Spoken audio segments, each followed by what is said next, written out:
guys, this is a very important training video about the chemicals that we will be using, okay, and chemical combinations that are not okay. What I'm holding here is what we call the MSDS book.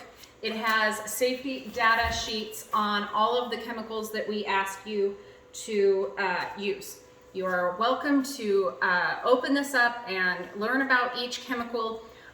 When you are in trainee phase, one of the things that I actually hope that you will do is look at the back of each bottle.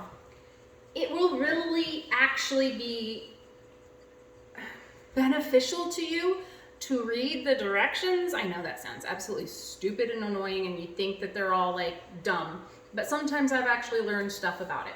So don't hesitate in just picking up one of your cleaning supplies, reading the back of it. At least then, you know, knowledge is power kind of thing. All right, in your bucket, you're gonna have this. Of course, there really isn't anything with this. This is used only inside a toilet. Don't use it anywhere else in the house, please. The bags also probably in your bucket or in your supply box. We will be also training you on how to use a squeegee once you're probably into the team lead phase. If you haven't been trained on that, it is a training video that is coming or has to be posted soon. Okay, so we're going to be using that with our Dawn. That's why that's also in your bucket.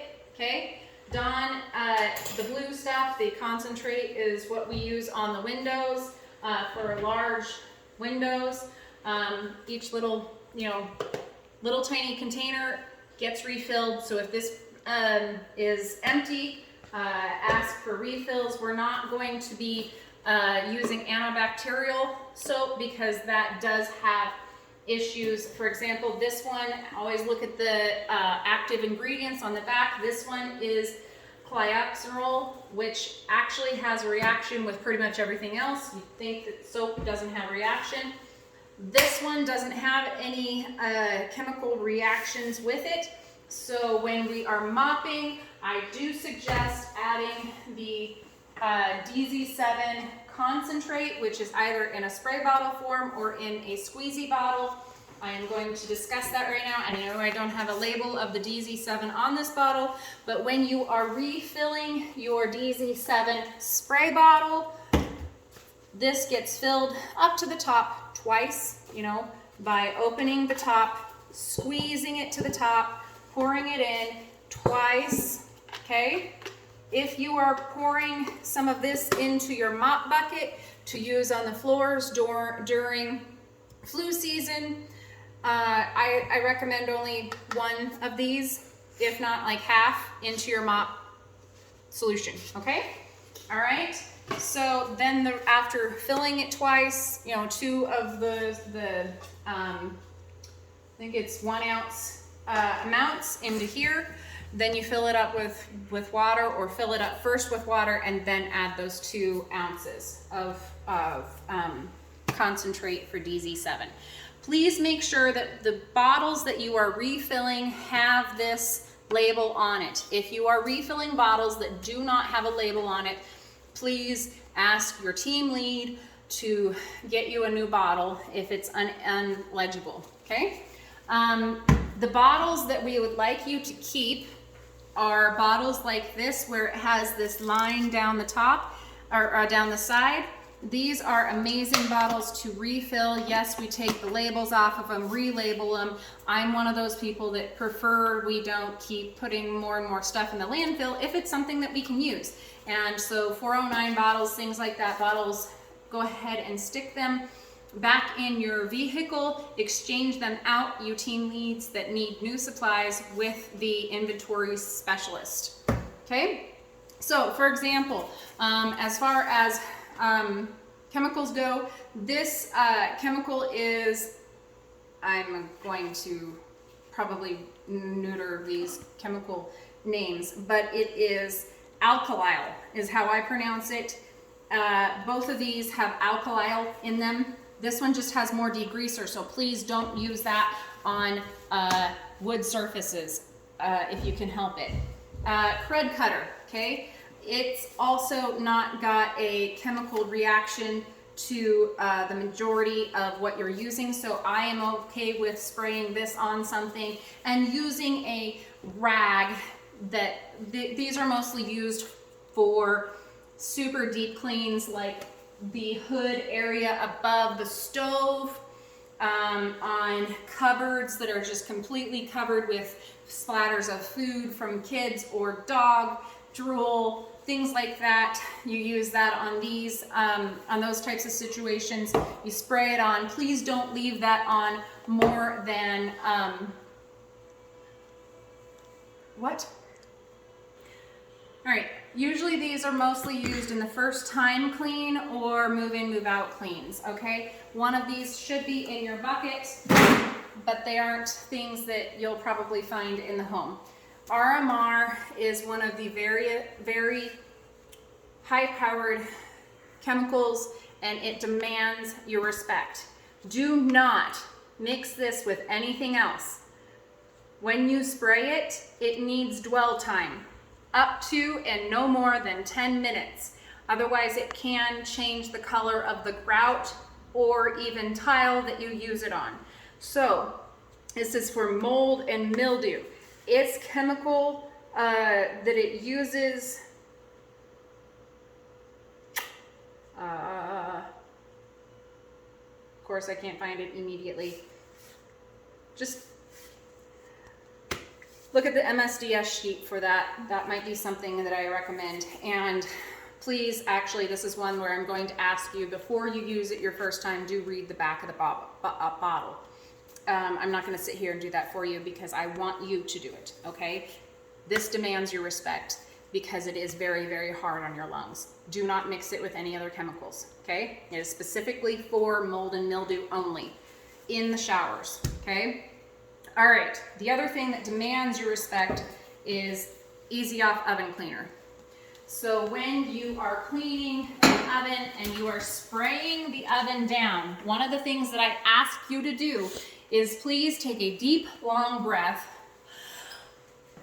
spray it down, move your body over, take another deep breath, spray it down.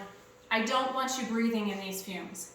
I can, if you request a N95 mask, we will be able to give you one to have on hand. You can keep it in your apron, but again, don't mix this with anything else, okay? Very, very serious chemical, okay?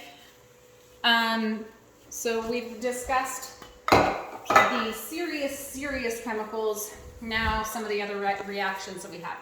Now on your showers and behind faucets, hard water stains are used with the CL. Yeah. All right, CLR, again, like I said, was for hard water, okay? So if you're using it on a shower door, before you use the, this is kind of our go-to water repellent that keeps the cleaner, keeps the shower door cleaner longer, okay? It beads the water. These two will have a chemical reaction. Actually, I believe it'll actually start steaming, so please don't do this. Once you've used this, you wipe it down, okay? Then you can even spray it with some glass cleaner, whether that be Windex or Sprayway, whichever we have on hand, or DZ7. Wipe it down before you add the Rain-X, okay? All right? So those two things, and again, Rain-X, the way that you use this, this one has you spray it, let it drip, okay? But don't let it dry, it'll actually make it worse, okay? Harder for you to clean. This one is spray it and wipe it down within the first 60 to 120 seconds, okay? You don't want this thing to dry and then have to come back and buff it out. It's almost like a waxy, it's pain in the butt, and you'll be less efficient. You spray it, again, this is like your Easy Off cleaner. Take a deep breath before you spray it. Once you've sprayed it, step away from the fumes, take a few deep breaths, then coming back and polish it down, okay? Because this stuff is stuff I don't really want you to use, and I know I love to have better chemicals, but things that aren't so harmful on you. But what I found is if I do that, then you end up having to use more elbow grease, and you're just more exhausted at the end of the day. So it's kind of this like cause and effect thing that we have to kind of realize, that sometimes the heavier chemicals means less work on your body, but be smart. Do not harm yourself with these things. If you feel like you're getting lightheaded, remove yourself from that room, put the vent on, open up the window. I don't care if it's 5 degrees outside, guys. Do you understand? Okay. The other thing is, if you have a really, really, really hard water situation on glass shower doors, do not use this on any other plastic or marble, natural rock, just glass, okay? Just glass.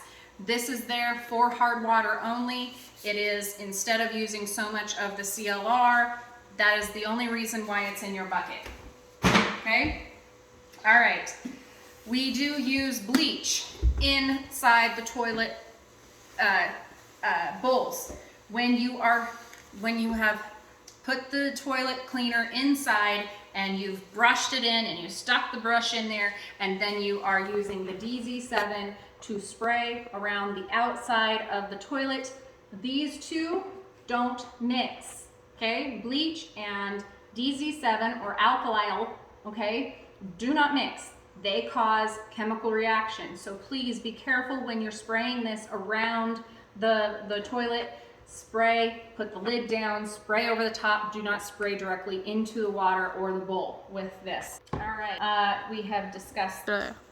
Okay, Windex glass cleaner. We do not use glass cleaner with ammonia in it for any reason. It is not something that you can combine on your rags. It doesn't combine with anything. Ammonia is bad. Don't use it, okay?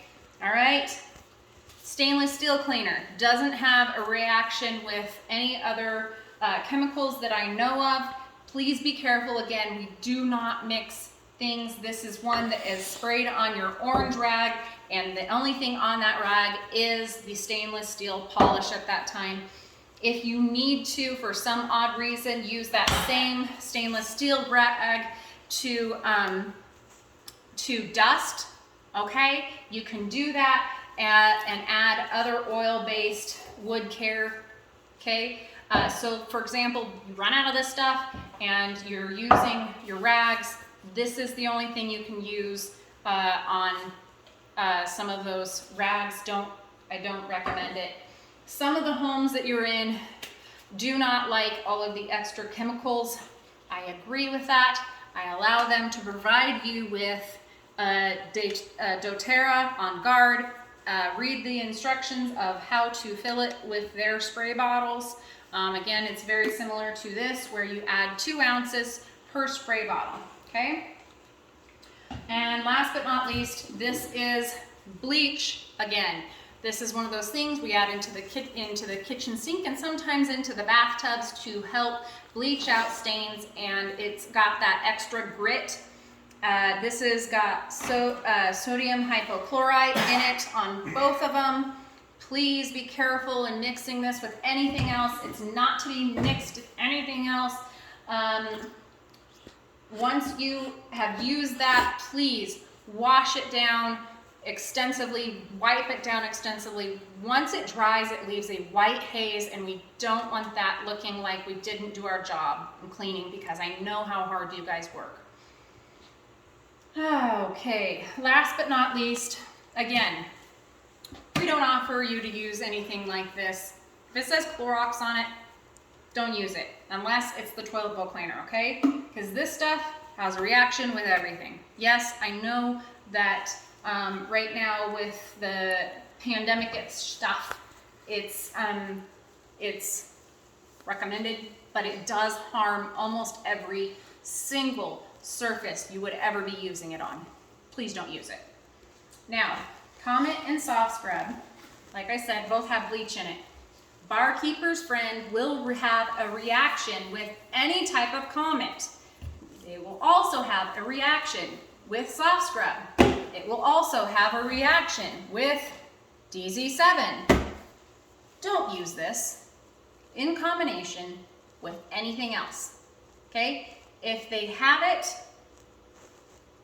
and it's the only thing that you have to use in the sinks or in the tub, then don't put any other chemical with it, okay? Just water, all right? Yes, it is one of those good things to use on heavy things to buff out.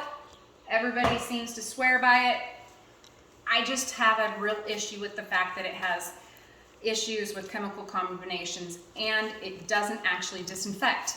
Whereas this disinfects and it has that grit in it. So that's why we use that. Okay, so I think I have run through almost all of the different chemical combinations.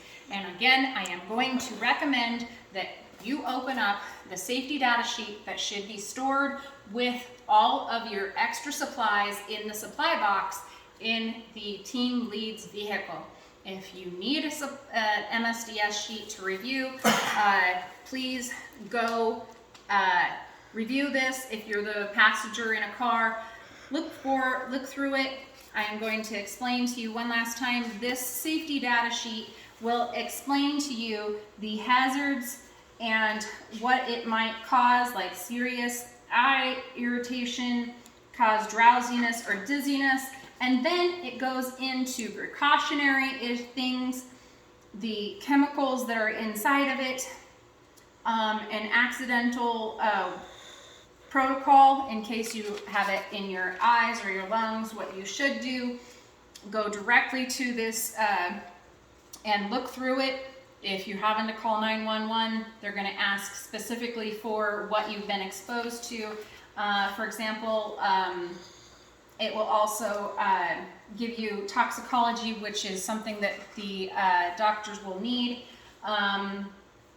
and how to dispose of it, transport information.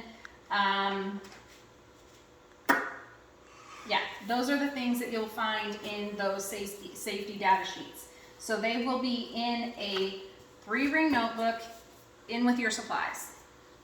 Okay. If they follow what you said about the chemicals, they'll never need to have. Yes. If you have followed what I said about the chemicals, you will never need to use that safety data sheet ring notebook, okay? Please, guys, be careful. There have been cases of cleaners that have gone into a room, combined chemicals, which we see every day on social media now, the stupidity of combining all of these just for fun. You're not a chemist, I'm not a chemist. Don't combine them unless you have been specifically trained to do so. What okay? happens to the people that go into the bathroom? The people that go into those bathrooms and then combine these, there have been multiple cases of cleaners that don't come back out of that bathroom, don't come back out of that room. I love you guys too much. Please don't do that. All right, be safe out there, guys.